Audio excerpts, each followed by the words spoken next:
saat terindah dalam hadirat-Mu. Kami rasakan kasih-Mu, rasakan kasih dan anugerah-Mu, Tuhan.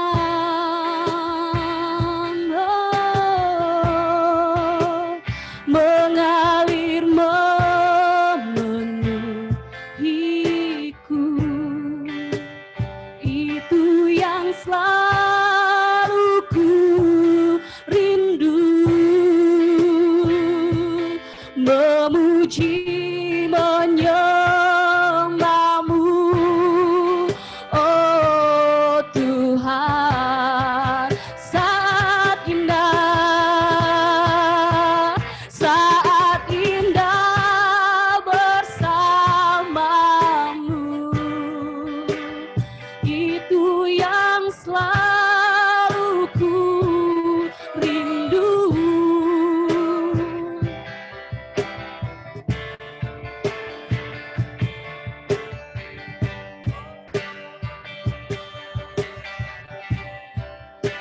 Yesus, Kaulah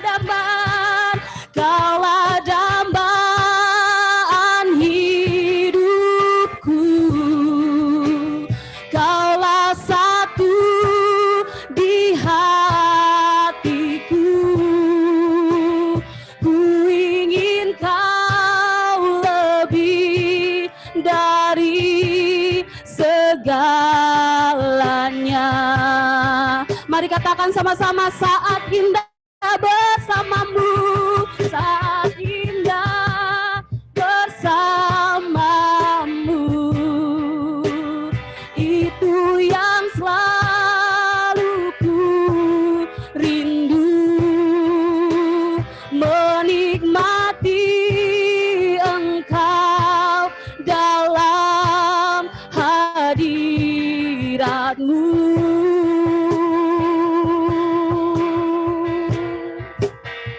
Kaulah dambaan hidupku,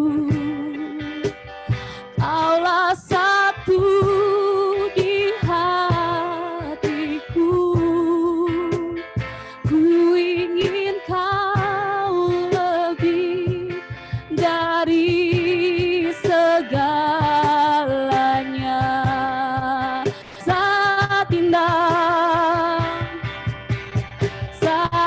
indah bersama-Mu, itu yang selalu ku rindu, menikmati Engkau dalam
Bapa, buat kasih-Mu bagi setiap kami.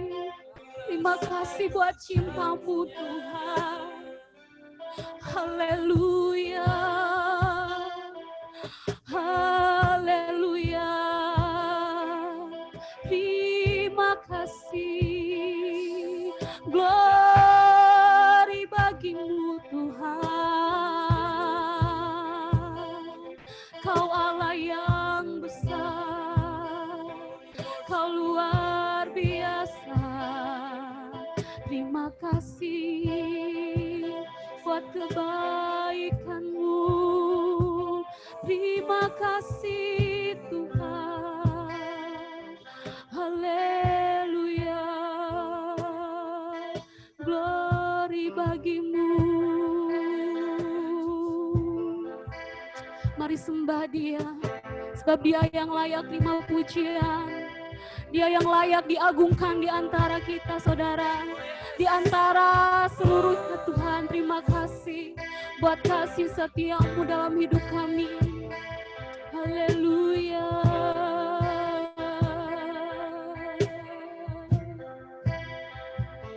Terima kasih Tuhan. Haleluya. Saat indah bersamamu, itu yang selalu ku rindu, menikmati Engkau dalam hadirat-Mu.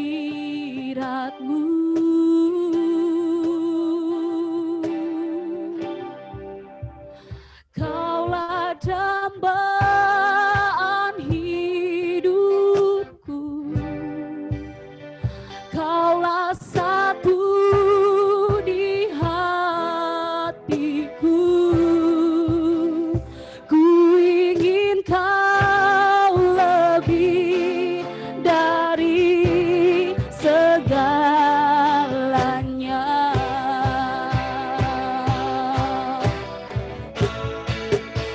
Saat indah bersamamu,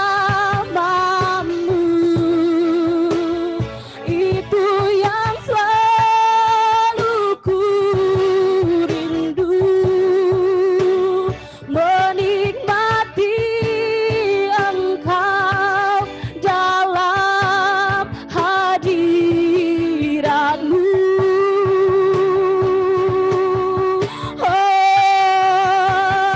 Kaulah dambaan hidupku, Kaulah satu di hatiku. Ku ingin Kau lebih dari segalanya. Ku ingin Kau lebih, ku ingin Kau lebih dari segalanya. Ku ingin Kau lebih, ku ingin Kau lebih dari segalanya. Haleluya, berikan kemuliaan untuk Tuhan. Terima kasih Tuhan buat setiap kebaikan Tuhan yang boleh kami terima sampai saat ini Tuhan. Setiap kami di tempat ini Tuhan tidak terlepas dari kasih setia-Mu Tuhan. Ini setiap kami yang mau lebih lagi Tuhan, yang ada di rumah Tuhan, kami mau lebih lagi di dalam Engkau, memuji memuliakan nama-Mu. Dalam nama Yesus bersama-sama saya katakan, amin. Saya mau setiap kita bangkit berdiri, saya mau melihat wajah-wajah yang antusias untuk memuji dan memuliakan nama Tuhan, para bucinnya Tuhan, amin. Amin. Yang ada di rumah boleh kita sama-sama memuji Tuhan.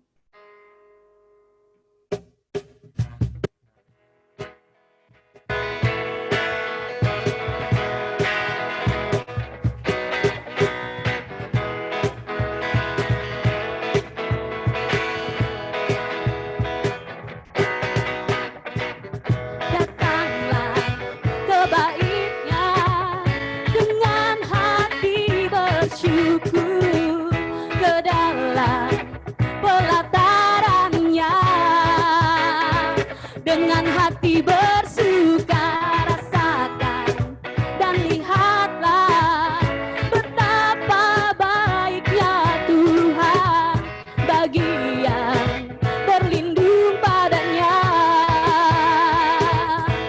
Akan bersorak-sorak, hey, akan bersorak-sorak, bersyukurlah kepada Tuhan, sebab Ia baik, bawasannya untuk selamanya, kasih setianya. Bersyukurlah kepada Tuhan, sebab Dia baik, bawasannya untuk selamanya, kasih setianya. Haleluya. Datanglah ke baitnya dengan hati bersyukur ke dalam pelatarannya, dengan hati bersuka rasakan dan lihatlah betapa baiknya Tuhan bagi yang berlindung padanya. Akan bersorak-sorak, hey, akan bersorak-sorak, bersyukurlah kepada Tuhan, sebab Ia baik, bawasannya selamanya, kasih setianya.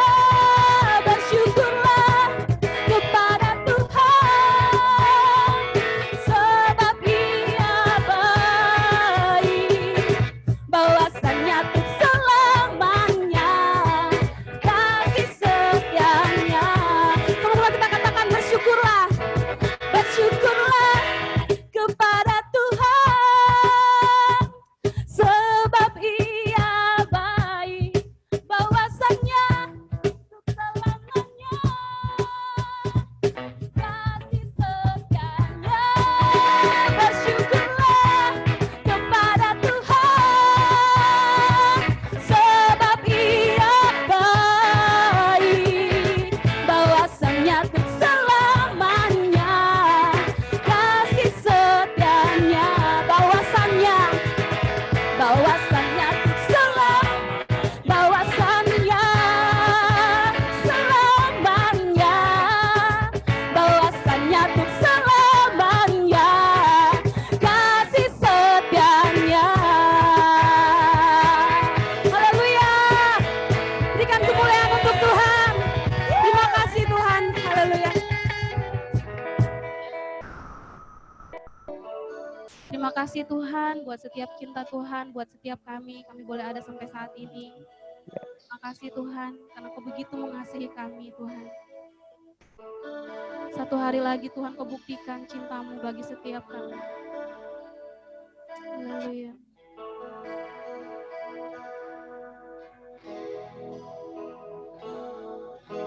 Satu hari lagi Kau menuntun langkahku, dengan tangan kasih-Mu Kau pegang tanganku Bapa.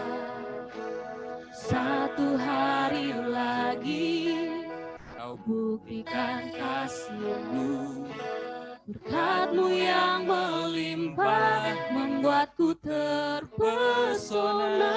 Mari katakan satu hari lagi. Satu hari lagi Kau menuntun langkahku, dengan tangan kasih-Mu Kau pegang tanganku Bapa. Satu hari lagi Kau buktikan kasih-Mu, berkat-Mu yang melimpah membuatku terpesona. Hanya satu yang ku minta, ajarku mengenal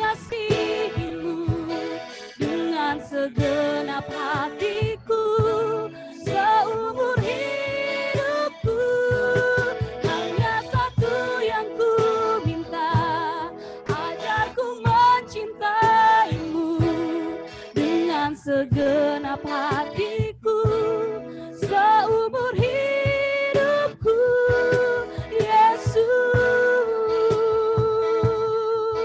Terima kasih Yesus. Satu hari lagi Kau menuntun langkahku, dengan tangan kasih-Mu Kau pegang tanganku Bapa. Satu hari lagi Kau buktikan kasih-Mu, berkat-Mu yang melimpah membuatku terpesona. Hanya satu yang ku minta, ajarku mengasihi-Mu dengan segenap hatiku, seumur hidupku. Hanya satu yang ku minta, ajarku mencintai-Mu dengan segenap hatiku, seumur hidup. Hanya satu yang ku minta, ajarku mengasihi-Mu dengan segenap hatiku, seumur hidupku. Hanya satu yang ku minta, ajarku mencintai-Mu dengan segenap hatiku, seumur hidup. Sekali lagi, hanya satu yang ku minta, ajarku mengasihi-Mu dengan segenap hatiku, seumur hidupku. Hanya satu yang ku minta, ajarku mencintai-Mu dengan segenap hatiku, seumur hidupku, Yesus.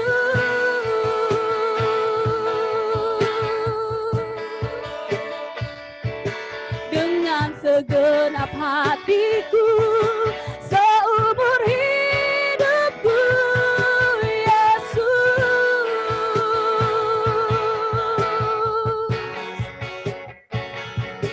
Dengan segenap hatiku, seumur hidupku, Yesus.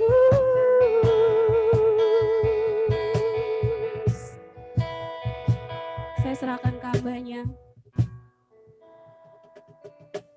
Kami sungguh bersyukur kepada Bapa yang sungguh sudah sangat mengasihi kami. Engkau sudah membuktikan kasih-Mu yang sempurna buat kami. Dan kami percaya kalau sebentar kami akan belajar kebenaran firman-Mu. Kami terlalu yakin bahwa Roh Kudus akan berbicara secara pribadi kepada setiap kami. Mari, biar roh hikmat dan wahyu daripada Tuhan menjadikan mata hati kami terang, sehingga kalau sebentar kami belajar, biar kebenaran itu boleh memerdekakan hidup kami. Terima kasih, kami mau belajar dalam pertolongan Roh Kudus, di dalam nama Yesus kami berdoa. Amin. Oke. Shalom semuanya. Ya, senang sekali kalau hari ini saya bisa melayani dalam ibadah youth dari GKKD Timika ya. Memang pandemi COVID-19 ini sungguh tidak membuat kita nyaman, tetapi ternyata ada hal-hal yang positif juga yang pandemi ini hasilkan, di mana kalau tidak ada pandemi ini nggak akan mungkin saya bisa melayani ibadah GKKD Timika, yaitu ibadah youth ini. Oke, jadi ketika Lano kontak saya dan saya lihat schedule saya dan ternyata hari ini free, maka saya iakan dan senang sekali bisa melayani ibadah saat malam hari ini. Oke, nah malam ini saya akan mengajar dan saya akan tayangkan dulu PowerPoint-nya. Oke, ya, sebentar.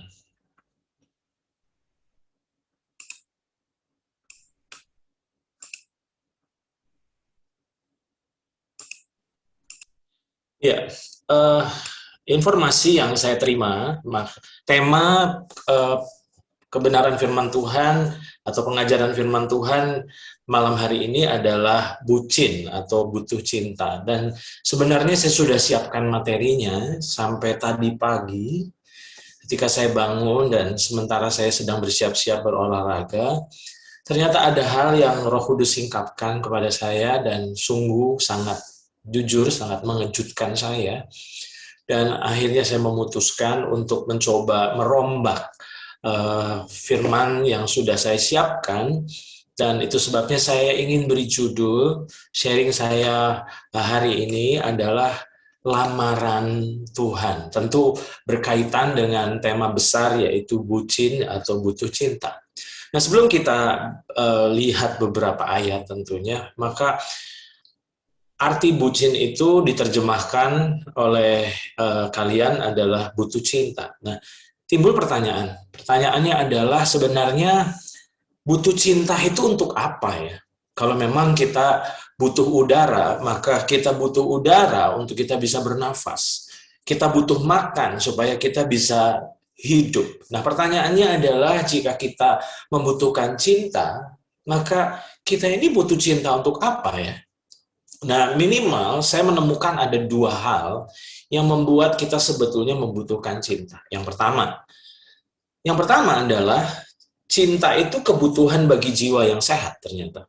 Saya ulang, mengapa kita butuh cinta? Karena ternyata cinta itu adalah kebutuhan bagi jiwa yang sehat. Nah, mengapa saya katakan cinta atau kasih itu adalah kebutuhan bagi jiwa yang sehat? Karena setelah saya merenungkan, maka saya menyimpulkan bahwa cinta atau kasih adalah kebutuhan dasar dari jiwa manusia. Jadi kalau kita ini manusia, pasti ada kebutuhan dasar, yaitu kebutuhan jiwa kita, yaitu kita dicintai atau kita dikasihi. Nah, sama seperti tubuh kita membutuhkan makan, maka jika kita tidak mendapat makan, maka tubuh kita akan sakit, tubuh kita akan bermasalah, bahkan kita akan mengalami kematian ujungnya. Nah, ternyata tentu kita pernah belajar bahwa di dalam diri manusia terdiri dari 3 bagian, yaitu kita adalah makhluk roh yang memiliki jiwa dan tinggal di dalam tubuh. Dan setelah saya merenungkan, maka sebenarnya cinta atau kasih adalah kebutuhan dasar dari jiwa kita. Dan tentu jika kebutuhan ini tidak terpenuhi dengan baik, maka pasti ada banyak masalah yang akan ditimbulkan. Saya ulang ya, jika kebutuhan dasar jiwa kita, yaitu kita dicintai, kita dikasihi, itu tidak terpenuhi atau kurang terpenuhi, maka ada banyak sekali masalah yang akan timbul. Sama seperti kalau tubuh kita tidak mendapat makanan, padahal makanan itu adalah kebutuhan dasar bagi tubuh kita, maka tubuh kita akan bermasalah. Maka jika jiwa kita tidak dicukupi, di mana kita butuh dikasihi, butuh dicintai, dan jika itu tidak mencukupi kebutuhan jiwa kita, maka pasti akan ada banyak masalah yang timbul. Nah, tidak heran ada banyak sekali orang percaya, termasuk para pemimpin rohani, ternyata sebenarnya mengalami emotional problem. Nah, mengapa saya katakan emotional problem? Di mana akibatnya emotional problem ini membuat akhirnya kita gagal untuk mencapai kehidupan yang maksimal. Dan jika kita melihat ada banyak sekali orang-orang yang mengalami emotional problem, ternyata bukan tubuh mereka yang sakit, tapi jiwa mereka yang sakit. Dan ternyata jika kita menelusuri mengapa mereka memiliki emotional problem, ternyata setelah ditelusuri background-nya, latar belakangnya, khususnya ketika mereka dibesarkan, ternyata mereka itu mendapat perlakuan yang buruk dari orang tua. Harusnya orang tua itu memberikan kasih sayang yang cukup. Ternyata apa yang terjadi, ada banyak orang-orang tua yang berhasil mencukupi kebutuhan fisik sang anak, sehingga kita mungkin tidak pernah kekurangan uang, tapi ternyata ada banyak sekali orang tua yang gagal mencukupi kebutuhan kasih dari sang anak. Sehingga akhirnya anak itu tumbuh dalam kondisi yang luka.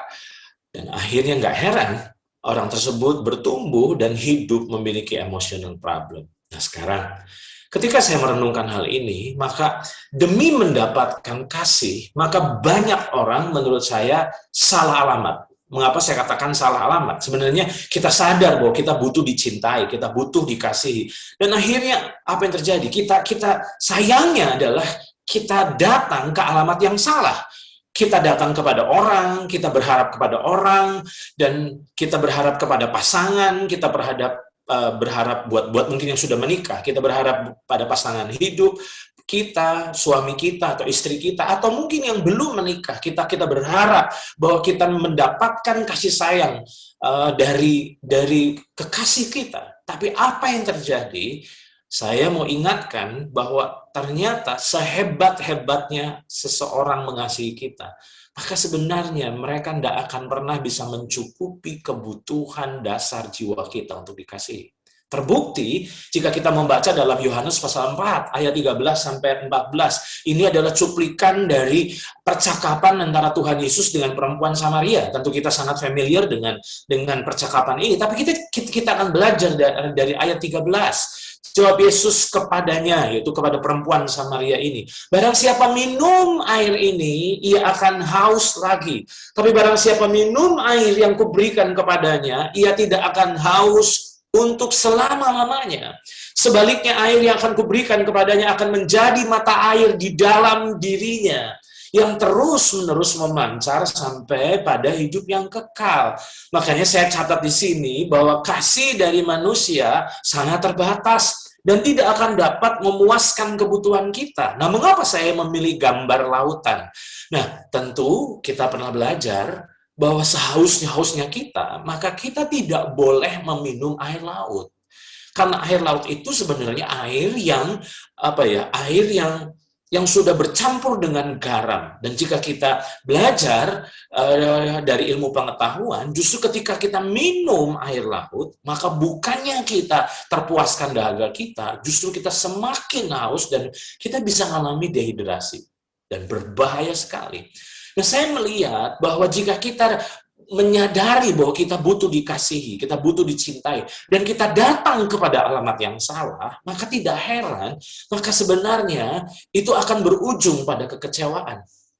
Karena kasih dari manusia sangat terbatas, dan tidak akan pernah dapat memuaskan kebutuhan kita. Nah, masih ingat kita belajar dari kehidupan perempuan Samaria, apa sih sebenarnya pelajaran dari kegagalan rumah tangga perempuan ini? Karena kita bisa tahu bagaimana dia gagal membangun rumah tangga. Kita bisa lihat itu dalam Yohanes pasal 4 ayat yang ke-18. Ini adalah teguran Tuhan Yesus kepada perempuan ini. Sebab engkau sudah mempunyai 5 suami, dan yang ada sekarang padamu bukanlah suamimu, dalam hal ini engkau berkata benar. Berarti bisa dibayangkan bahwa dia sudah membangun rumah tangga sebanyak 5 kali. Dan ternyata gagal. Itu dalam bahasa sekarang itu udah kawin cerai sebanyak 5 kali. Dan ternyata laki-laki yang ke-6 ini tidak ada hubungan pernikahan. Nah, bayangkan, ada 6 laki-laki dalam kehidupan perempuan ini. Nah, pertanyaannya, mengapa sampai dia harus gagal? Jawabannya, karena ternyata dia berharap ada seorang pria yang bisa memenuhi kehausan dari jiwanya, yaitu untuk dikasihi. Dan dia berpikir ketika dia berjumpa dengan laki-laki pertama, dia berpikir bahwa inilah pria ideal, di mana pria ini akan mengasihi saya. Tapi apa yang terjadi ketika dia membangun rumah tangga, akhirnya apa yang terjadi? Dia kecewa. Dia kecewa karena ternyata pria ini gagal mencukupi kebutuhan jiwanya untuk dikasihi. Dia bercerai, dia cari lagi, dia ketemu sama pria yang kedua, dan dia berpikir, wah ini beda. Dan itu terus terjadi sampai dengan pria yang kelima. Dan akhirnya dia sudah tidak mempercayai pernikahan lagi. Dan disitulah ada pria ke-6. Dan saat itu Yesus hadir. Yesus hadir dan Yesus sebenarnya sedang menyingkapkan bahwa problemnya adalah karena wanita ini, karena perempuan ini datang ke alamat yang salah. Ya, saya berharap bahwa kita belajar dari perempuan Samaria ini, di mana seringkali kita tidak menemukan sosok yang bisa mengasihi kita, mencukupi kebutuhan jiwa kita untuk dikasihi. Dan tidak heran, saya mencatat di sini, bahwa kekecewaan adalah akibat saat kita salah alamat. Makanya tidak heran, kita kecewa dengan orang tua kita kecewa dengan pasangan kita kecewa dengan sahabat kita kecewa dengan komunitas kita kecewa dengan pemimpin kita, karena kita berharap bahwa mereka semua itu bisa mencukupi kebutuhan jiwa kita, yaitu untuk dikasihi, untuk dicintai. Dan akhirnya apa yang terjadi? Kita tiba pada kesimpulan bahwa ternyata mereka hanya mengecewakan kita. Nah, pertanyaannya adalah, apa sih sebenarnya pelajaran yang kita bisa ambil lewat kekecewaan-kekecewaan ini? Ternyata kita butuh alamat yang tepat. Karena ternyata apa yang kita pelajari, coba lihat PowerPoint berikut ini. Menurut saya, banyak orang sedang mengalami kelelahan. Kelelahan, kenapa mereka kelelahan? Bukan karena mereka sedang lari pagi atau lari sore, tapi mereka sedang mengalami kelelahan karena harus terus berjuang untuk mempertahankan alasan dikasihi oleh sesama dan dikasihi oleh Tuhan. Nah, ambil contoh. Jika orang mencintai kita, mengasihi kita karena kita baik, maka selama kita baik di mata mereka, maka mereka akan terus mengasihi kita. Tapi begitu kita berubah, maka mereka akan berhenti mengasihi kita.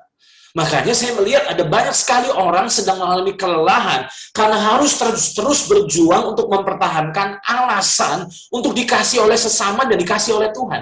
Itu sebabnya gak heran ada banyak wanita-wanita yang sangat stres mempertahankan kecantikan tubuhnya karena mereka sadar bahwa yang membuat pasangan mereka tertarik adalah kecantikannya.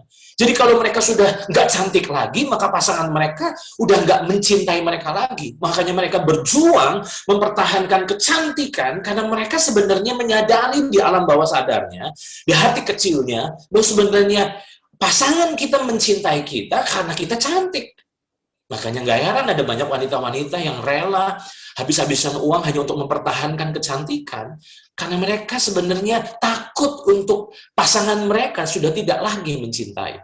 Nah, ada banyak sekali orang juga sedang mengalami kelelahan karena mereka berpikir bahwa kita harus hidup dalam kekudusan, kita hidup dalam kesempurnaan. Kalau enggak, maka Tuhan enggak mengasihi kita lagi. Makanya ada banyak sekali orang yang jiwanya letih, jiwanya capek. Nah, kalau tubuh capek, kita tidur bisa rest, langsung bisa pulih. Tapi kalau jiwa lelah, jiwa mengalami kelelahan, itu enggak selesai dengan kita tidur. Nah, setelah saya renungkan masalah ini, maka saya mau ingatkan bahwa kasih manusia itu bersyarat dan ada batas kuotanya. Mengapa saya katakan ada batas kuotanya? Sebaik-baiknya orang, maka percayalah kebaikan mereka itu ada batasnya. Kalau terus kita minta tolong, terus kita mengharapkan pertolongan, satu titik mereka juga akan capek tolong kita. Dan itu menurut saya lumrah, itu wajar, karena memang itu manusia.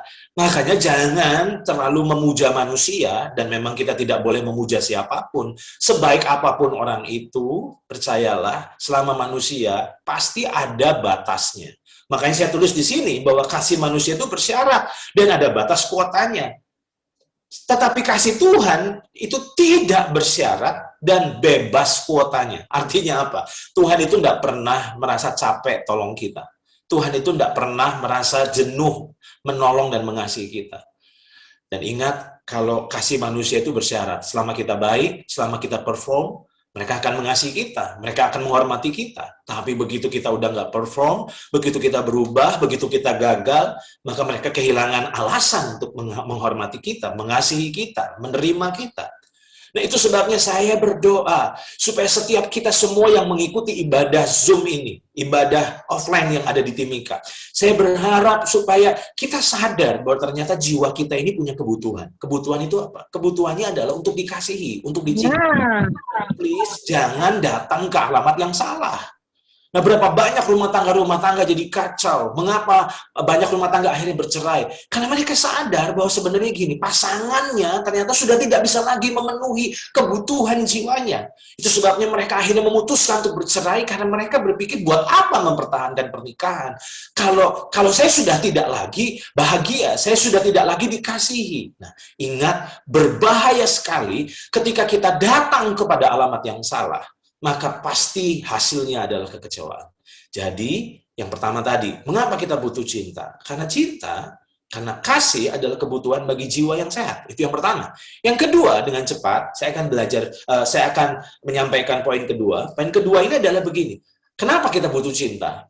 Karena kita butuh untuk menghadapi dan memenangkan pencobaan. Tentu kita semua sadar bahwa setiap hari kita akan mengalami pencobaan. Kita akan mengalami tantangan. Iblis sang pencoba itu nggak pernah give up sama kita. Dia terus mendatangi kita tiap hari, bukan karena dia jatuh cinta sama kita, tapi karena dia membenci kita. Dia mengharapkan kehancuran kita. Dia mencobai kita. Bukan untuk membawa kita naik, tapi justru untuk menggagalkan dan menjatuhkan dan menghancurkan kita. Nah, timbul pertanyaan, kalau memang pencobaan itu tidak bisa dihindari dalam keseharian kita, maka bagaimana untuk kita bisa melewati pencobaan itu bukan dengan kegagalan, tapi dengan keberhasilan. Nah, saya belajar bahwa ternyata di dalam Injil Matius pasal 3 ayat 17 dan Matius pasal 4 ayat yang pertama, kita bisa melihat apa yang terjadi ketika Tuhan Yesus sebagai manusia saat itu dibaptis oleh Yohanes. Dan ketika kita lihat di dalam Injil Matius pasal 3, bahwa saat Tuhan Yesus dibaptis keluar dari air, lalu ayat 17 berkata, lalu terdengarlah suara dari sorga yang mengatakan, ternyata ini deklarasi Bapa buat Yesus. Inilah anakku yang kukasihi. Kepadanya lah aku berkenan.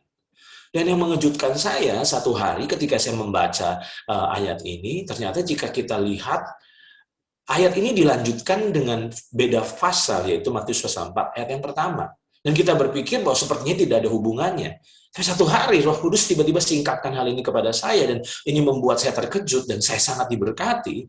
Mengapa? Karena ternyata di dalam Injil Matius pasal 4 ayat yang pertama, maka Yesus dibawa oleh Roh ke padang gurun untuk dicobai iblis. Tentu kita bisa menemukan di dalam Matius pasal 4 ayat yang pertama, kedua, ketiga, keempat, di situ Tuhan Yesus dicobai oleh iblis. Tapi apa yang menjadi pewahyuan bagi saya?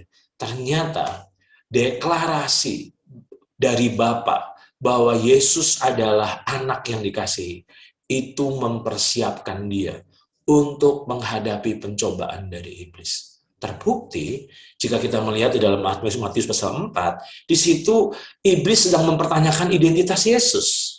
Dia sedang menggoyangkan identitas Yesus saat itu. Dia katakan, jika kau anak Allah, kau kan lagi lapar. Nah, kau punya kuasa. Rubah dong batu itu jadi roti. Nah, berarti dengan kata lain bahwa sebenarnya Yesus sedang digoyahkan keyakinannya akan anak Allah. Tapi iblis sudah terlambat menurut saya. Mengapa? Karena sebelum iblis mempertanyakan identitasnya, Bapa sudah memberikan deklarasinya. Nah, apa pelajaran yang saya ingin lepaskan lewat kesempatan ini? Ketika kita sadar, ketika kita yakin bahwa kita dikasihi oleh Bapa, maka iblis sudah tidak bisa lagi menggoyahkan keyakinan kita. Nah, mengapa seringkali kita jatuh bangun? Karena masalahnya kita krisis keyakinan bahwa kita dikasihi. Kita ragu. Kita bimbang. Kita berkata, mungkinkah Tuhan mengasihi saya? Nah, hari ini saya mau katakan kepada saudara, mengapa kita butuh cinta? Mengapa kita butuh kasih?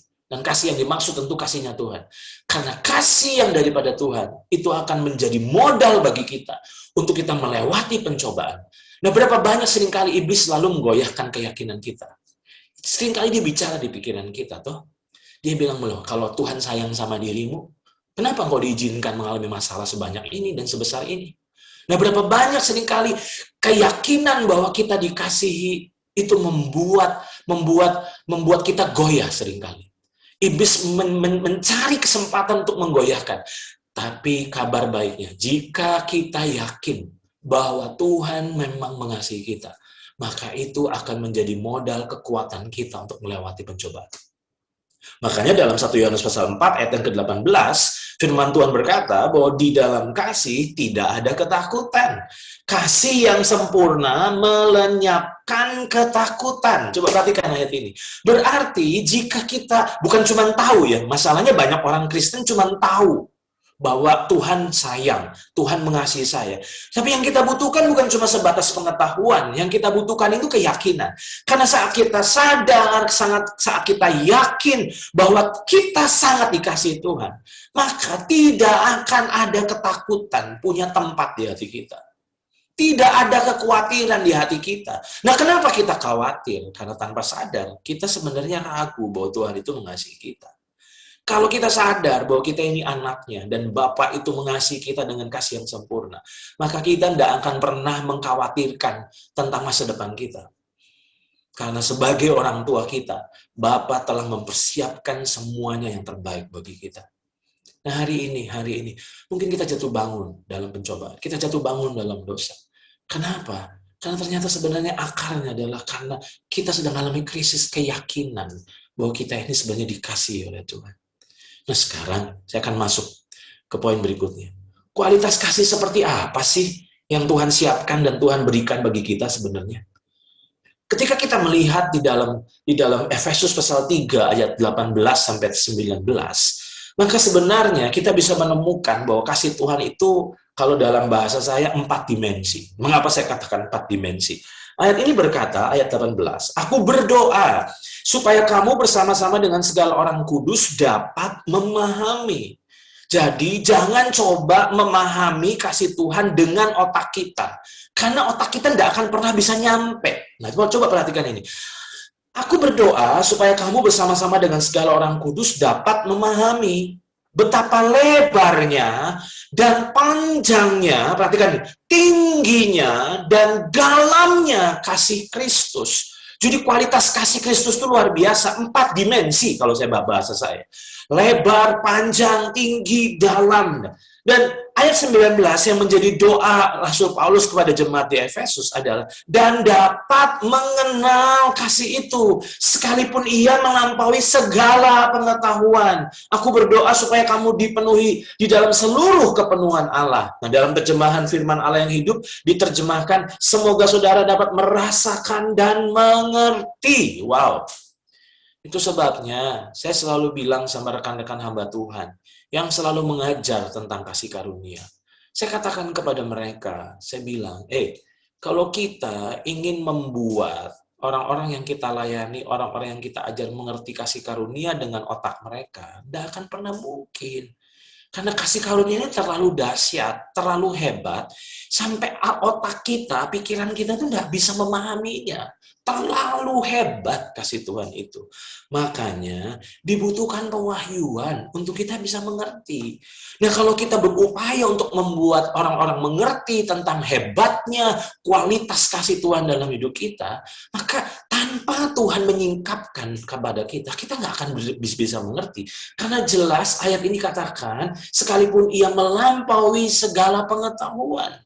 Nah, itu kualitas kasih Tuhan. Kualitas kasih Tuhan itu dahsyat buat kita. Nah, sekarang dengan cepat ya, bagaimana dengan durasi kasih Tuhan? Oke, kasihnya boleh berkualitas, tapi jangan-jangan ada durasinya, ada batasannya. Tapi coba perhatikan dalam Yeremia pasal 31 ayat 3. Yeremia 31 ayat 3 berkata, dari jauh Tuhan menampakkan diri kepadanya. Nah, perhatikan kalimat ini luar biasa banget. Ini ayat di perjanjian lama loh. Dan di perjanjian lama itu sebenarnya Tuhan juga adalah Tuhan yang kasih, luar biasa. Perhatikan, aku mengasihi engkau dengan kasih yang kekal. Perhatikan ini, ada kabar baik buat kita semua malam hari ini. Bahwa Tuhan mengasihi kita dengan kasih yang kekal. Tadi saya katakan, kasih manusia sehebat-hebatnya, itu pasti ada batasnya. Ada limitnya. Tapi Tuhan, durasi kasih Tuhan sama kita ini bukan 1 minggu, 2 minggu, bukan sebulan, 2 bulan, tapi kekal. Kekal itu tidak berujung, tidak berakhir.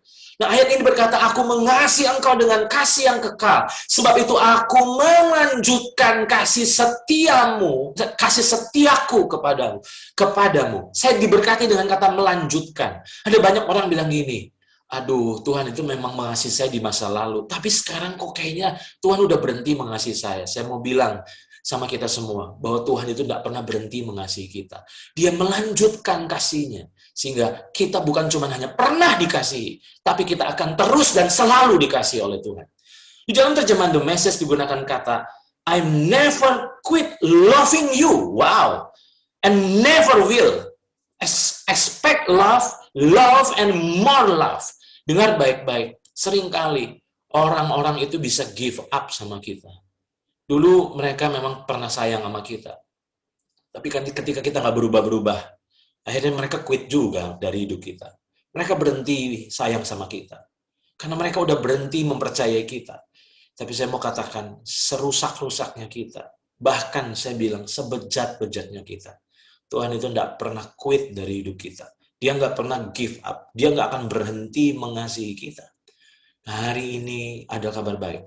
Saya yakin nggak kebetulan kalau saya melayani firman Tuhan malam hari ini. Saya percaya bahwa Tuhan sedang menyadarkan kita bahwa kualitas kasih Tuhan itu luar biasa. Dan durasinya juga luar biasa, yaitu kekal. Sekarang, yang dibutuhkan sebenarnya bukanlah sebatas pengetahuan tentang kasih Tuhan, saya sudah singgung tadi.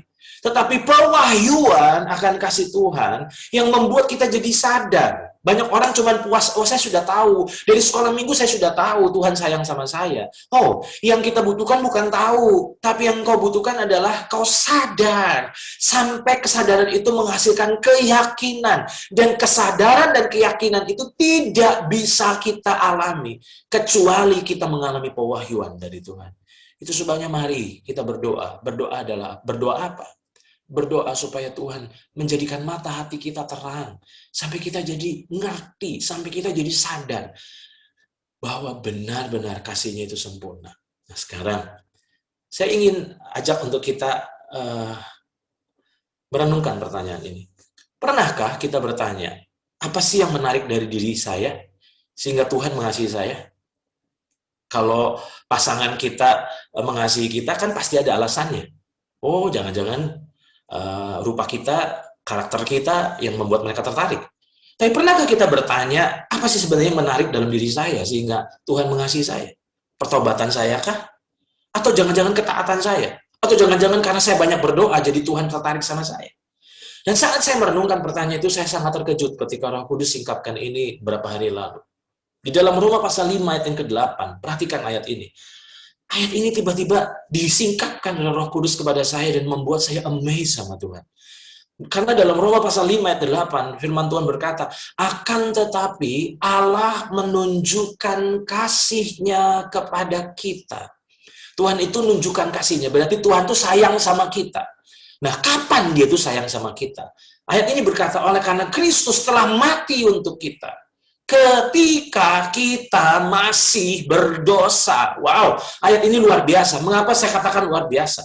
Tuhan itu sayang sama kita pas waktu kita bukan lagi baik-baiknya, tapi pas lagi kita jahat-jahatnya. Saya ulang. Tuhan itu baik sama kita. Tuhan itu sayang sama kita. Itu pas bukan lagi baik-baiknya, pas lagi jahat-jahatnya. Pas sedang kita jahat, Tuhan itu jatuh cinta dengan kita. Dan Tuhan bahkan rela mati untuk kita. Berharap ini menyadarkan kita bahwa begini, waktu kita brengsek, Tuhan sudah sayang kita kok.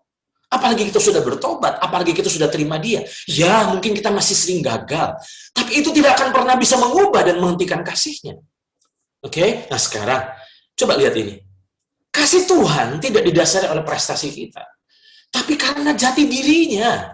Nah, masalahnya adalah seringkali ada banyak orang percaya yang masih berpikir bahwa, oh kalau saya kudus, kalau saya taat, Tuhan sayang saya.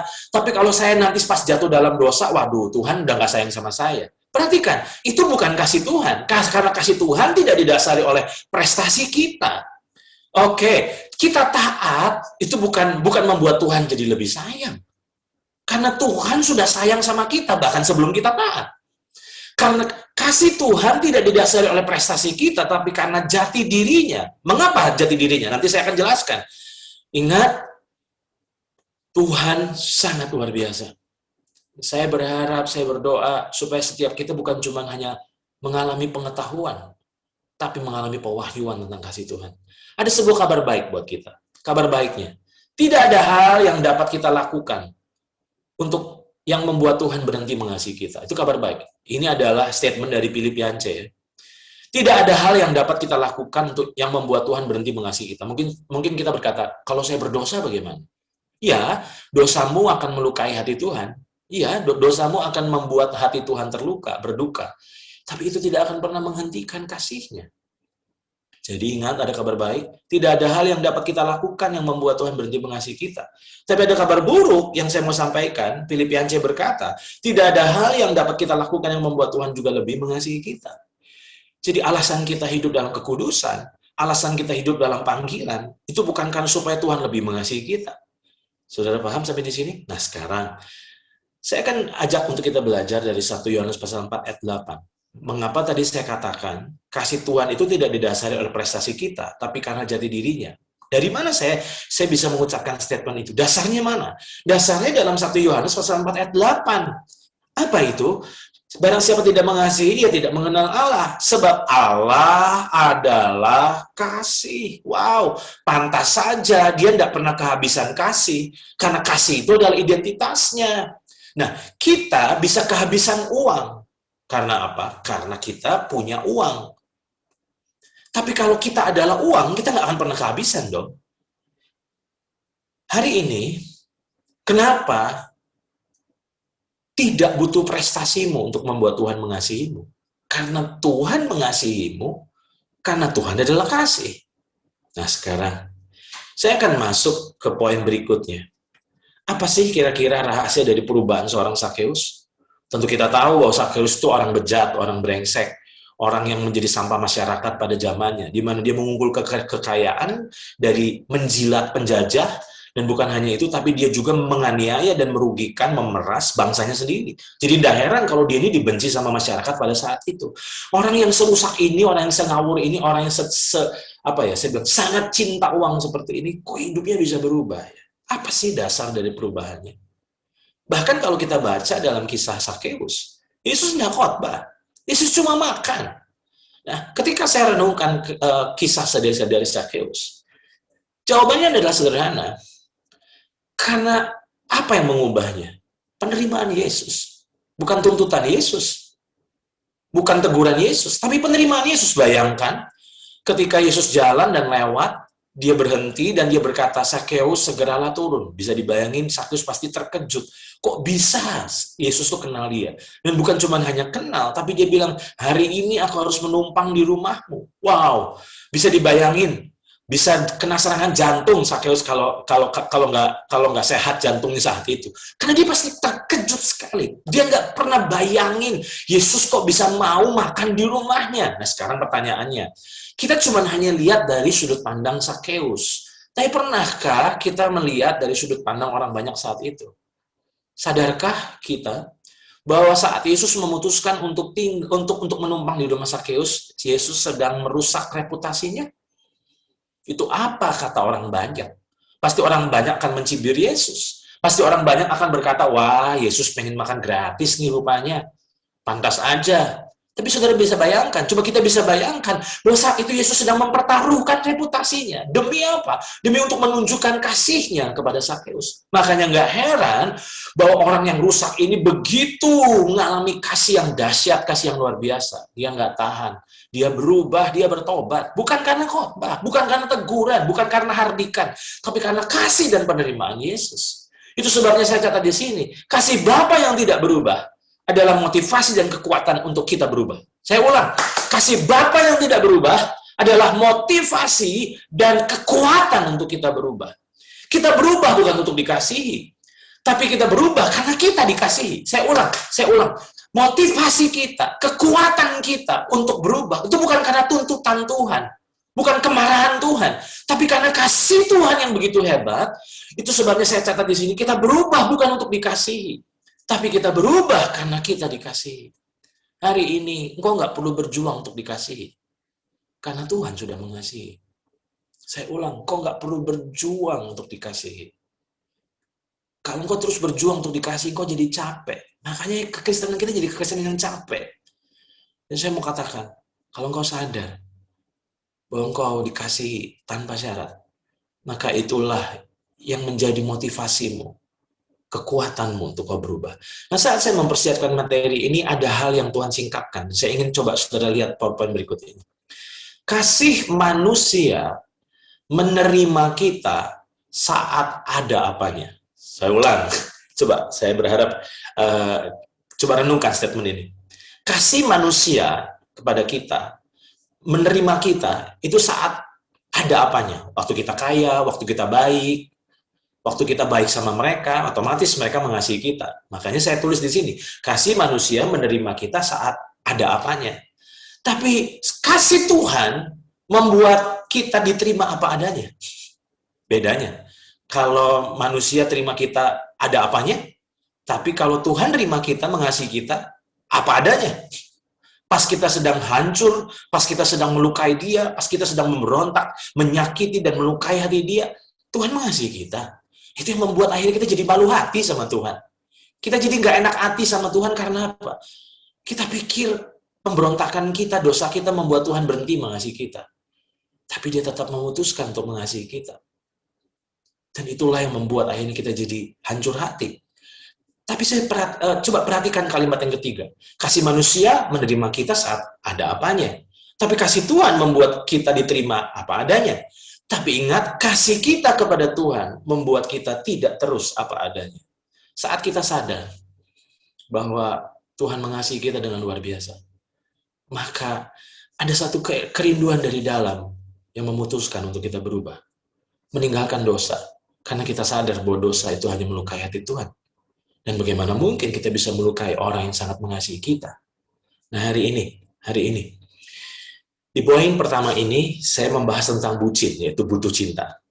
Nah, saya akan masuk ke pewahyuan yang tadi pagi saya dapatkan, yang akan melengkapi. Nah, mengapa saya beri judul Lamaran Tuhan?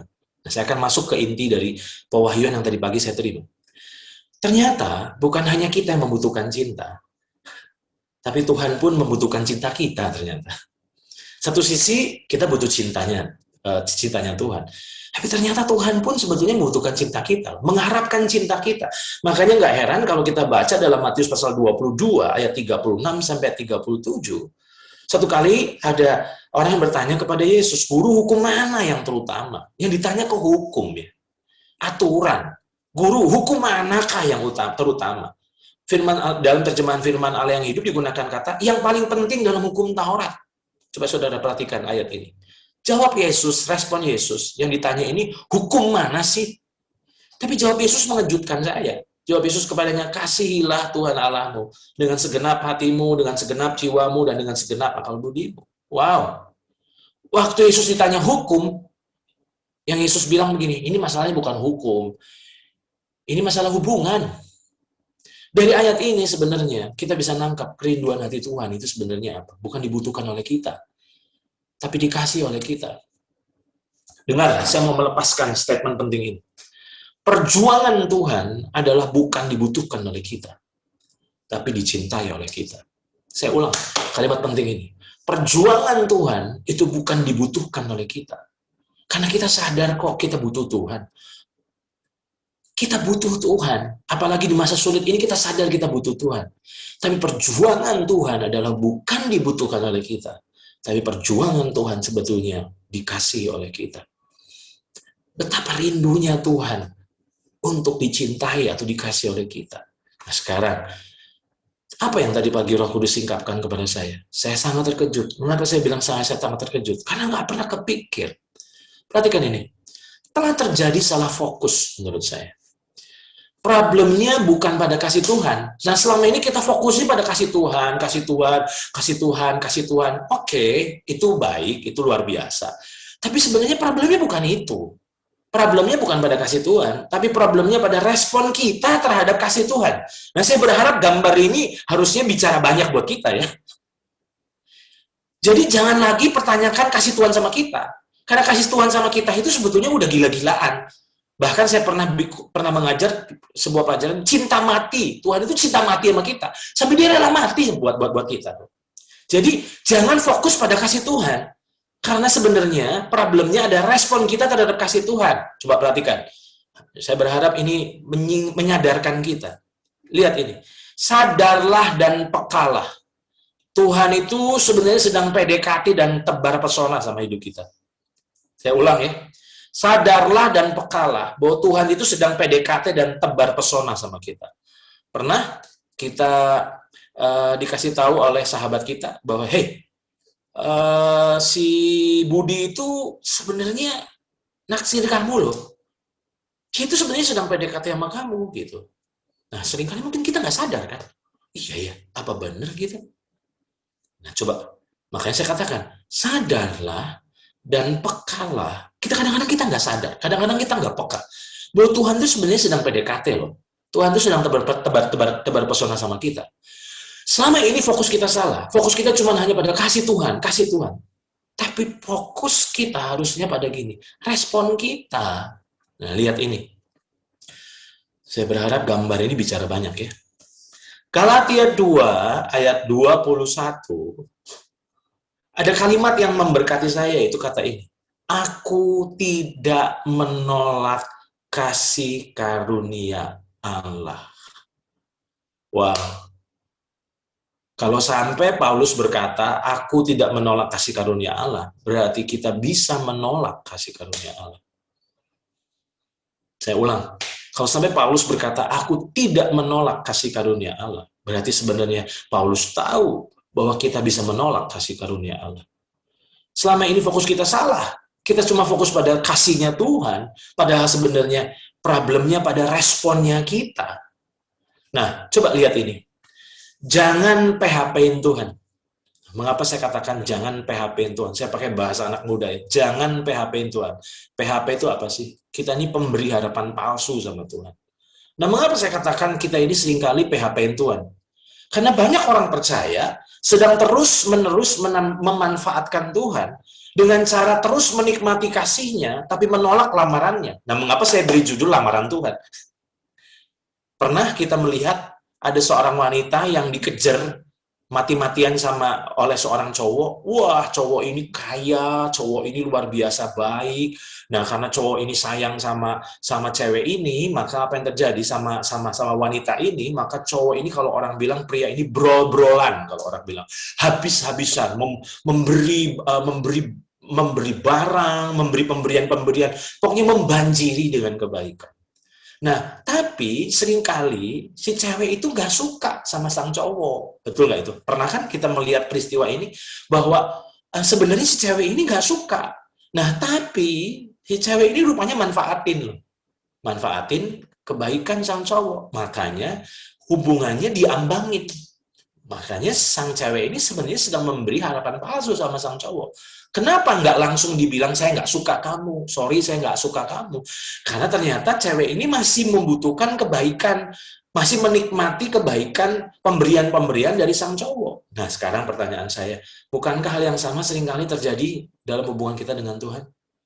Tuhan sedang membombardir kita. Tuhan sedang PDKT sama kita. Tuhan sedang tebar pesona dengan kita. Dia membanjiri kita dengan kasih-Nya. Demi apa sih sebenarnya? Demi mencuri hati kita pada akhirnya. Tetapi sangat disayangkan banyak orang yang akhirnya tanpa sadar memberi harapan palsu sama Tuhan, di mana kita cuma hanya manfaatkan Tuhan, karena sebenarnya Tuhan itu sedang melamar kita loh, saudara-saudara. Coba perhatikan ini. Cintanya Tuhan kepada umatnya seringkali bertepuk sebelah tangan. Tuhan begitu tergila-gila sama kita, tapi kita cuma baru sebatas butuh Dia. Enggak, kita belum tergila-gila. Jangankan tergila-gila, mencintai aja belum kok. Kita cuma baru sebatas membutuhkan Tuhan. Kita membutuhkan surga. Kenapa kita terima Tuhan? Kita butuh surganya. Kenapa kita butuh Tuhan? Karena kita butuh berkat-Nya. Kenapa kita butuh Tuhan? Karena kita butuh perlindungannya.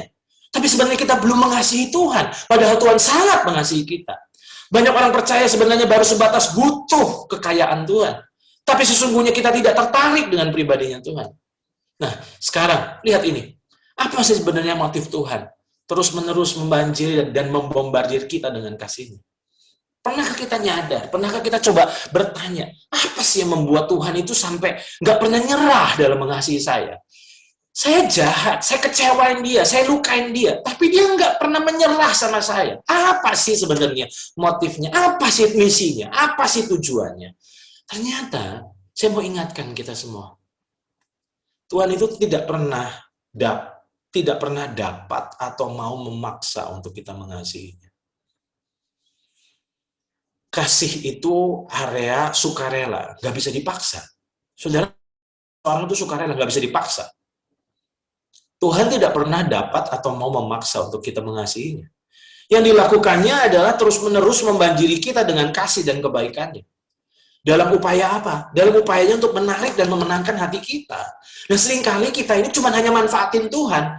Tuhan itu sebenarnya sedang melamar kita untuk jadi kekasihnya, untuk jadi tunangannya, untuk diperistri olehnya. Tapi kita sebenarnya belum sayang, belum cinta, belum mengasihi. Kita cuma hanya butuh. Makanya saya mau katakan, kita tanpa sadar sedang menolak kasih Tuhan. Kita bisa belajar dalam Hosea pasal 2 ayat 13 sampai 15. Ini ayat yang luar biasa sekali. Ini ayat perjanjian lama yang nafasnya perjanjian baru banget ini. Coba perhatikan ini. Sebab itu sesungguhnya aku ini akan membujuk dia. Sadarkah kita bahwa Tuhan itu sedang bujuk kita?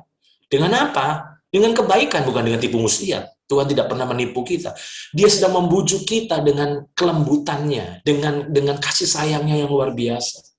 Sebab itu sesungguhnya aku ini akan membujuk dia dan membawa dia ke padang gurun dan berbicara menenangkan hatinya. Aku akan memberikan kepadanya kebun anggurnya dari sana dan membuat lembah Akor menjadi pintu pengharapan. Maka ini yang ditunggu Tuhan dari kita. Ini yang diharapin Tuhan dari kita. Apa itu? Dia akan merelakan diri di sana. Seperti pada masa mudanya, seperti pada waktu dia berangkat keluar dari tanah Mesir. Tuhan itu nggak bisa maksa kita untuk mengasihi dia. Saya ulang, Tuhan itu nggak bisa maksa kita untuk mengasihi dia. Dia cuma berharap kita mengasihi dia. Dia cuma berharap kita balik mengasihi dia.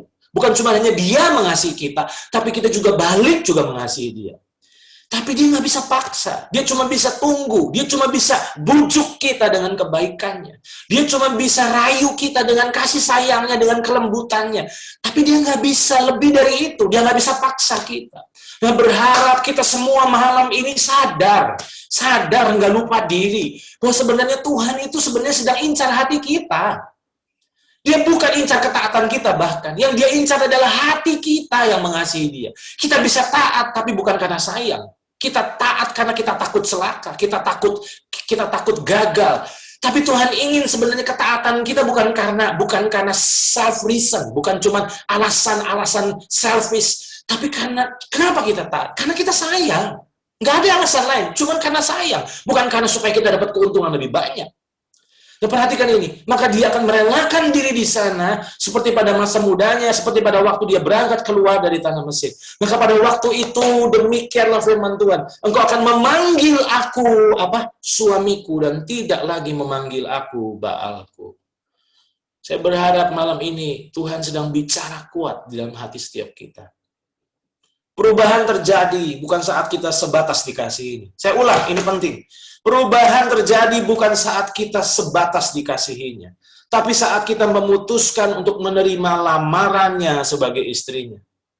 Saya ulang, hari ini tujuan Tuhan itu melepaskan kasih yang gila-gilaan, yang luar biasa itu sebenarnya buat apa sih? Bukan cuma supaya berhenti kita menikmati kasihnya, tapi demi menunggu respon kita untuk balik mengasihinya. Makanya saya katakan, perubahan hidup terjadi bukan saat kita sebatas dikasihinya. Tuhan itu bukan cuma sayang sama kita. Tuhan itu sayang sama semua orang yang ada di dunia ini loh. Cuma masalahnya mereka nggak menyadari disayang Tuhan. Nah, perubahan terjadi bukan saat kita sebatas dikasihinya, tapi saat kita memutuskan untuk menerima lamarannya sebagai istrinya. Ingat, saat kita memutuskan menerima lamaran Tuhan, dan akhirnya tentu kita pernah belajar bukan bahwa kita ini mempelai-mempelainya. Dan disitulah apa yang terjadi ketika kita menikah dengan Tuhan. Maka apa yang terjadi, mereka bukan lagi dua, melainkan satu. Saat kita memutuskan nggak puas cuma dikasih Tuhan, tapi menerima kasihnya, menerima lamarannya, dan memutuskan untuk berkata, Tuhan, aku mau jadi tunanganmu, dipersiapkan untuk menjadi mempelaimu.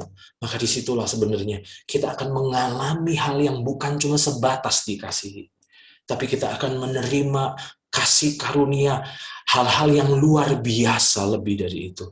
Itu sebabnya, lihat ini, masukilah hubungan yang semakin serius dan mendalam dengan Tuhan. Jangan cuma hanya main-main dengan Tuhan. Masuki hubungan yang semakin serius dan mendalam dengan Tuhan. Dasarnya di mana? 2 Korintus 11 ayat 2 berkata, sebab aku cemburu kepada kamu dengan cemburu ilahi, karena aku telah mempertunangkan kamu kepada satu laki-laki untuk membawa kamu sebagai perawan suci kepada Kristus. Hari ini, bukankah ini pewahyuan? Tujuan Tuhan mengasihi kita, tujuan Tuhan mati buat kita, melepaskan kasih-Nya yang tanpa syarat, yang kekal, yang berkualitas, nggak pernah give up, nggak pernah quit dari hidup kita. Dia terus mengasihi kita. Itu adalah demi sebenarnya pada akhirnya melamar kita, sehingga kita memutuskan menerima lamarannya atau menolaknya. Saya akhiri dengan slide ini. Tujuan Tuhan memperistri kita adalah demi mengubah kehidupan kita dan demi mengubah masa depan kita di kekekalan. Saya ulang, kenapa sih sampai Tuhan itu ingin memperistri kita? Bukan karena kita baik, karena Dia yang baik. Tujuan Tuhan memperistri kita adalah apa sih? Demi Dia bisa mengubah kehidupan dan masa depan kita. Bukankah ketika kita menikah dengan Tuhan, kita menjadi satu dengan Tuhan, menjadi manunggal dengan Tuhan. Dan tentu kita tahu dalam hubungan suami istri, begitu pernikahan itu terjadi, semuanya menjadi satu. Apa yang menjadi milik Tuhan, menjadi milik kita. Apa yang menjadi milik kita, menjadi milik Tuhan. Tidak ada yang terpisahkan. Nah, hari ini saya berharap kita semua jadi sadar. Setiap kita sebenarnya sedang dilamar oleh Tuhan. Masalahnya adalah keputusan sama kita. Keputusan ada pada kita. Kita menerima atau menolaknya.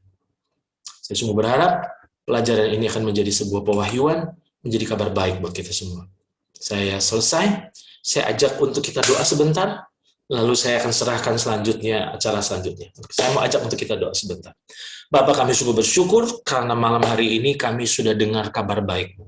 Kabar yang sangat baik, di mana kami jadi sadar bahwa ternyata kami dikasihi, dan tujuan Tuhan mengasihi kami adalah bukan berhenti kami menikmati kasih-Mu, tapi demi kami menerima lamaran-Mu, memutuskan untuk masuk dalam sebuah komitmen, memasuki sebuah hubungan bukan cuma hanya orang yang dikasihi Tuhan, tapi menjadi tunangan-tunangannya Tuhan, yang pada akhirnya akan menjadi mempelai-mempelainya Tuhan. Terima kasih, wahyukan, supaya ini bukan cuma sebatas jadi pengetahuan, tapi ini menjadi pewahyuan yang mengubah kehidupan kami. Bagi-Mu pujian, hormat, dan kemuliaan, dalam nama Tuhan Yesus kami berdoa.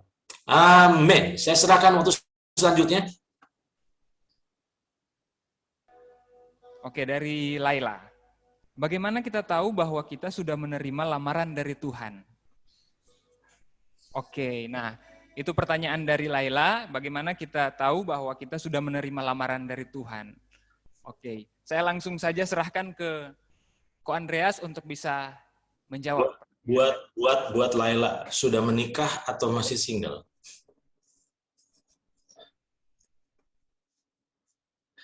Kenapa saya katakan sudah menikah atau masih single? Ketika kita menerima lamaran seseorang, maka kita mulai nggak bisa punya kebebasan seperti dulu lagi. Ada sebuah komitmen. Kita nggak bisa sembarangan pergi sama lawan jenis lagi, loh. Karena kita sudah bertunangan. Ada sebuah hubungan yang serius, ada komitmen yang lebih serius. Itulah yang membuat akhirnya kita sadar bahwa kita sudah jadi tunangannya orang. Dan kembali, ketika tadi pagi Roh Kudus singkapkan ini, hati saya hancur, karena selama ini fokus kita cuma pada kasihnya. Kita nggak pernah nyadar bahwa sebenarnya misi dari kasihnya adalah demi melamar kita. Pertanyaannya, kita semua harus menentukan jawaban. Mau nerima atau nolak lamaran itu. Nah, banyak sekali kita langsung pengen terima, tapi seringkali kita nggak siap sama harga bayar untuk jadi tunangannya orang. Disitulah akhirnya kita jadi sadar bahwa kita sudah punya tanggung jawab. Kita harus jaga perasaan pasangan kita, toh. Kita udah nggak bisa seenaknya lagi. Pergi sama siapa? Nah, artinya apa? Bahwa kita mulai fokus sama Tuhan. Kita mulai memasuki sebuah hubungan yang lebih dalam dengan Tuhan. Jadi itu mungkin jawaban saya buat Laila. Harap tidak membingungkan, tapi justru lebih memperjelas. Jadi ada satu tanggung jawab saat kita menerima lamarannya Tuhan. Bukan cuma hanya say yes, tapi nggak tahu bahwa konsekuensi.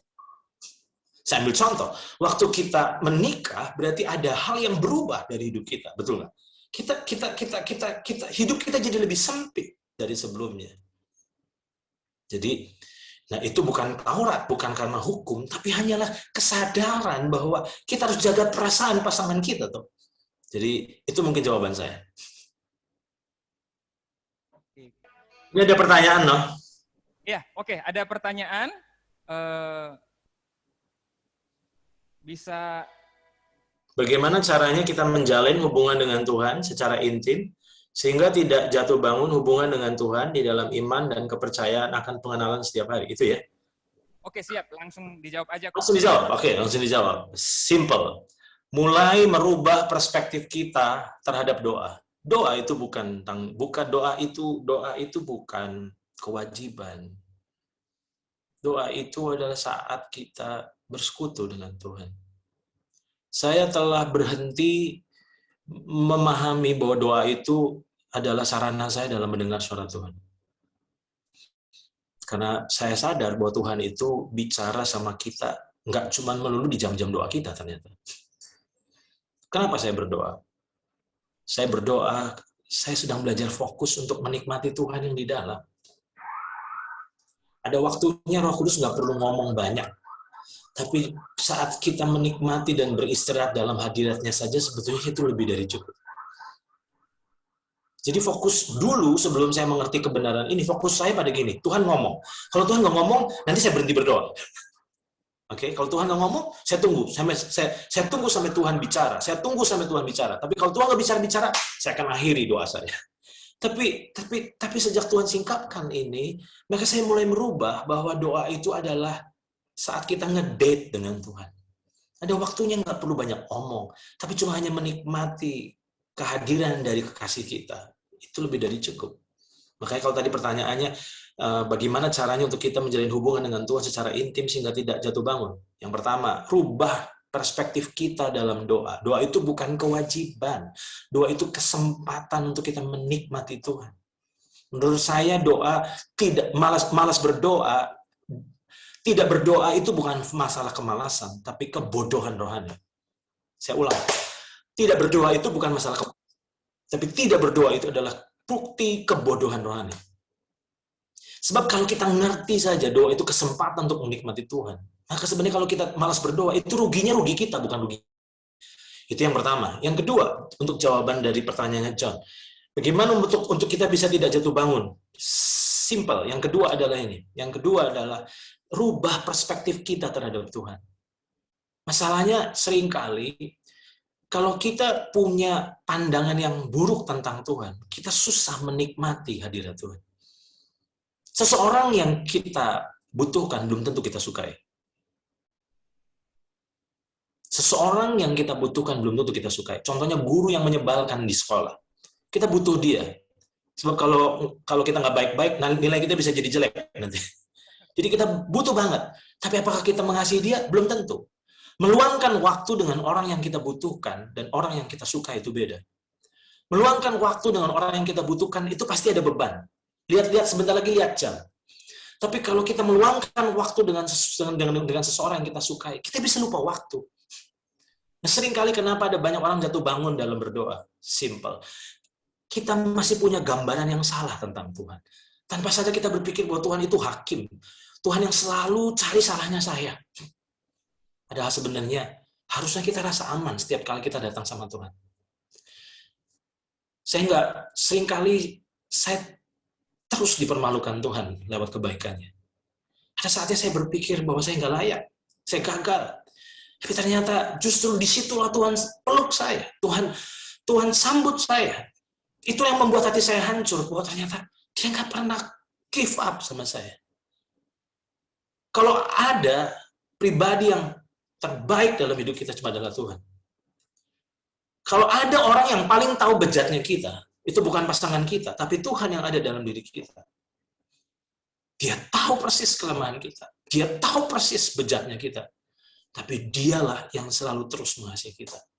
Dan saya yakin kalau pandangan kita tentang Tuhan mulai kita evaluasi dan mulai semua gambaran-gambaran yang buruk tentang Tuhan yang berasal dari iblis itu harus kita tepis dan harus kita buang. Maka saya yakin di situ kita akan mulai masuk sebuah dimensi doa. Doa bukanlah sebuah beban lagi, tapi doa adalah sesuatu yang sangat menggairahkan dan menyenangkan. Itu mungkin jawaban saya buat pertanyaan John. Oke? Baik, sekali lagi tepuk tangan dong. Kita sudah diberikan banyak ya hal yang baru dari jawaban-jawaban yang dibagikan oleh Ko Andreas ya. Sama-sama. Buat tunangan-tunangan Tuhan terus maju dalam Tuhan ya. Oke. Saya pamit karena ini malam Imlek, jadi saya mesti ketemu sama keluarga besar, jadi saya bisa berbagi. Pamit semuanya. Oke. Sampai jumpa, Ko Andreas. Bye. Ya. Kemudian info selanjutnya saya sampaikan bagi rekan-rekan yang mau memberikan persembahan bisa melakukannya dengan dua cara ya. Yang pertama bisa melalui transfer di rekening gereja yang akan ditampilkan berikut ini di bawah saya nih. Udah tertera di bawah saya, rekening gereja. Kemudian yang kedua karena di masa pandemi bagi yang mungkin menghindari kontak bisa datang ke gedung gereja GKKD Timika dan bisa mengantarkannya di kotak persembahan yang sudah disediakan di gereja selama jam operasional gereja ya, yaitu jam 9 pagi sampai dengan jam 4:30 sore ya. Ini nih yang mau transfer ya. Yang di gereja juga bisa langsung masukkan di dalam kotak persembahan yang sudah disiapkan.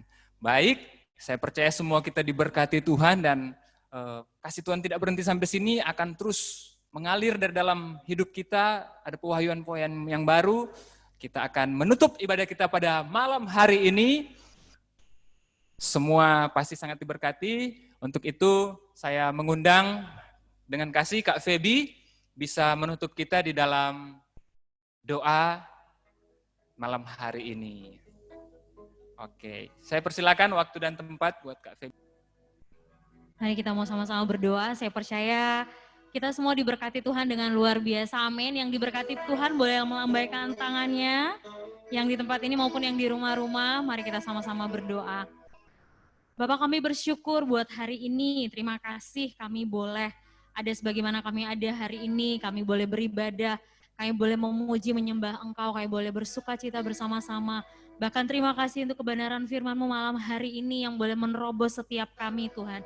Kami berdoa di dalam nama Tuhan Yesus, bahwa kami dalam keintiman yang lebih lagi, bahwa kami semakin mengasihi Tuhan, kami semakin mencintai Tuhan. Kami berdoa Tuhan, bahwa hati kami malam hari ini mau menerima lamaran Tuhan. Sehingga kami Tuhan menjadi pribadi-pribadi, anak-anak muda yang mau habis-habisan dengan Engkau, yang mau meresponi kasih Tuhan yang hebat, yang dahsyat dalam hidup kami. Kami berdoa di dalam nama Tuhan Yesus. Kami akan melihat kebangkitan cinta yang luar biasa di tengah-tengah kami dengan luar biasa. Kami akan melihat api cinta Tuhan bergelora dengan luar biasa Tuhan. Buat setiap pribadi, lepas pribadi di dalam nama Tuhan Yesus. Terima kasih Tuhan, terima kasih. Kami berdoa memberkati semua rekan-rekan yang mengambil bagian dalam pelayanan pada malam hari ini. Tuhan memberkati hidup mereka dengan luar biasa, pakai dan laut mereka dengan luar biasa lagi Tuhan. Terima kasih Tuhan, terima kasih. Kami terima semua berkat yang terbaik yang sorga sediakan bagi hidup kami. Kami terima semua kasih Tuhan yang hebat, yang dahsyat, dan kami mau meresponinya di dalam nama Tuhan Yesus. Semua yang diberkati sama-sama katakan, amin.